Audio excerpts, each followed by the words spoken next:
Inclusivity in terms of the campus community, or inclusivity in terms of classes? I could give you a little bit of both. Yeah, give me a little bit of both. Okay.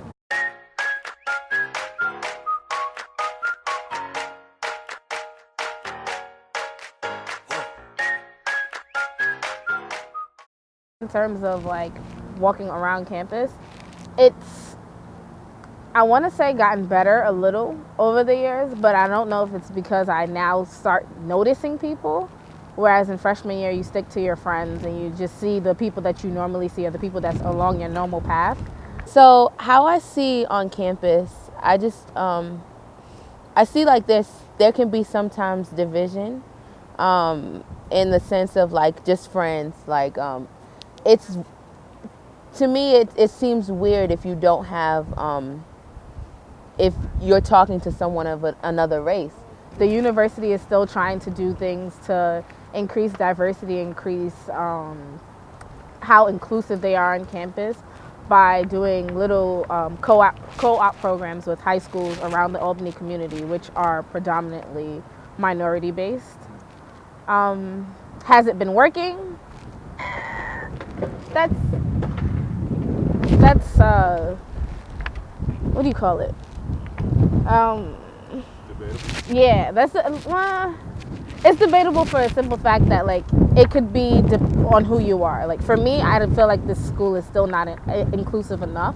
When you have a friend outside of your race, they're like, oh, you're international, you know that person. Like it just seems like, wow, like you're talking to them. I sit in class and I'm still one of maybe two minorities in my classes, and maybe it just may be a lot of minority students don't make it that far in the business school or make it that far in business, but there needs to be a lot more done to keep minority students in the school, keep minority students in like the business school specifically, at least. Right. What do you think, or what would you describe as the atmosphere on campus surrounding? Yes! Sorry. What would you describe as the atmosphere on campus around the time of the bus incident and everything following? Oh man.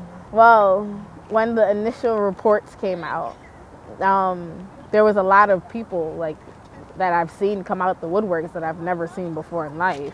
When I originally heard the news, it was shocking, because you kind of put yourselves in the shoes of the females that claim that they were attacked. So it is shocking and it is upsetting, especially with what's going on in our society today with the Black Lives Matter movement. So I believe that as a community, especially as African Americans, minorities, people of color, we did come together and embrace them based on what they told us, and we were a support system for them. So with that came the rally, and I believe that that was good regardless of whether or not the incident did happen the way it was proposed to us. But after it had come out that what the female said might not have been true, the atmosphere of the campus did shift from being one that was supportive of them to one that was divisive, even amongst us as people of color. Aisha Burwell, let's talk about you first. You got on TV having a rally, getting all these people stirred up at the University of Albany, having a rally for you, thinking something like this really happened to you, and you were lying the whole time. You're lying. Everybody's trying to defend you. You got celebrities talking about you. You have radio stations talking about you. You have Black Lives Matter even talking about you. And I'm kind of glad they didn't go over there, because you know how they get on the road and do stupid stuff. I don't agree with that stuff they be doing. It's hard with situations like this because it's a lot of he said, she said. You don't want the ball to be in your court. So if someone comes with this information, the best thing and the only thing that you really should do is to accept it for what it is, especially when there's not really evidence out there yet. You just believe what they say, accept them, support them, And in doing that, the ball is in their court. So if you find out that they lied, that's on them.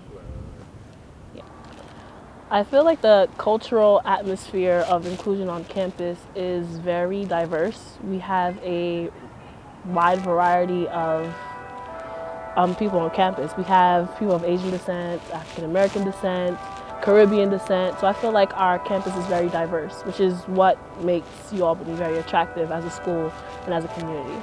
So as for interaction between cultures, I don't really see much of that. I see like the Asians are with their culture, and I see the African Americans are with their culture, with their clubs, with their organization. There's not really an intermingle of all of the cultures here on campus, but we are very supportive of each and every diversity that is here. So that's one thing that I can say. So, what do you think? Is there an atmosphere of rape culture on our campus? I mean, so many universities across the country, throughout the world, talk about this idea of rape culture. Does it exist on University of Albany's campus? It does to a certain extent. Like we have awareness. Like when you're coming in, when you're a freshman, they always have like the the orientations, and in the orientations, they always mention like about safe sex and like making sure that you get making sure that you get permission, like before you proceed with anything. And it's like you come in with the knowledge of like, yeah, I know that, like yeah, I have to use a condom, yes, I have to, like both parties have to be consenting.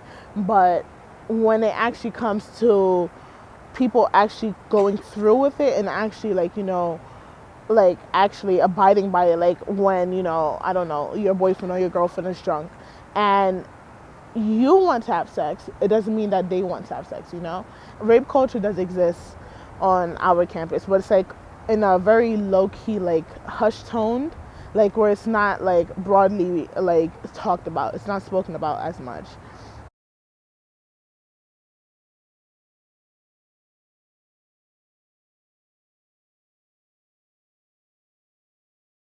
And then I feel like just actually coming out and talking about it, like being more comfortable about it, because it's like it's such a taboo subject where a lot of people don't like talking about it, but it happens. Like it may not even be rape per se, it may be a molestation, and that still happens. But it's just we have to get out of the habit of like hiding behind a topic that makes us uncomfortable and actually bring it up and talk about it. So It just stems from everyone wanting to be comfortable when we're supposed to be uncomfortable in college. So yeah.